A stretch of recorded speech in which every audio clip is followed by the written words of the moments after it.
I grew up with folklore. I grew up believing in fairies and vampires and ghosts and shapeshifters and magic and witches and, folklore and what if and maybe perhaps.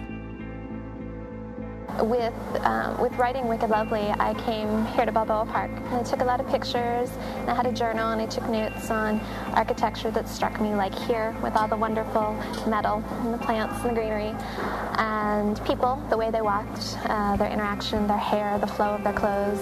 The very first scene I actually wrote for Wicked Lovely was written at the fountain here outside the Fleet Science Center. And it's a sort of amalgamation of that and the koi pond, which is right behind the courtyard we're hanging out in.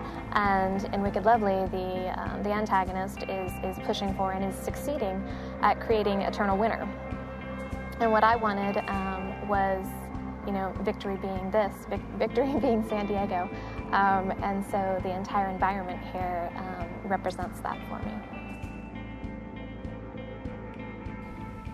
Ink Exchange is about the consequences of the resolution of Wicked Lovely. It's not a sequel, it's a companion novel. So the characters that we meet that are peripheral characters in Wicked Lovely become to the central characters, they come to the forefront in Ink Exchange.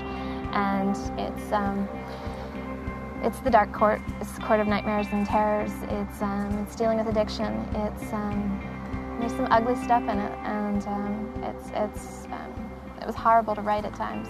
It's about a girl who decides that she's going to join the tribe of the marked. She's going to get a tattoo to commemorate claiming her body.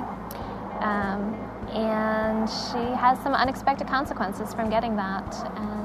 And it's about a fairy who is doing what he can to save his people.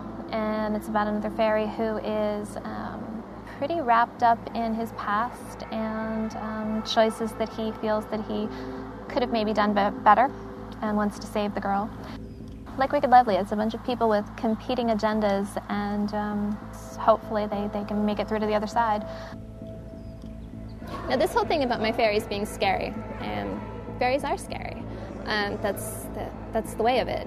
If you look at the old lore, you look at the true lore, it's not this Disneyfied, it's not sweet.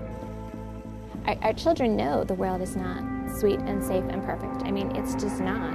And folklore enables us, and speculative fiction in general, enables us to take these dangerous realities and cast them in a framework where we can talk about things that aren't always comfortable. And so when I started writing, it never occurred to me to write sweet and cuddly fairies, because I don't believe that there are such a thing. I guess I don't think of it as make-believe. I really, until you prove to me that they aren't real, I'm okay with believing they are. We all are in the middle of stories.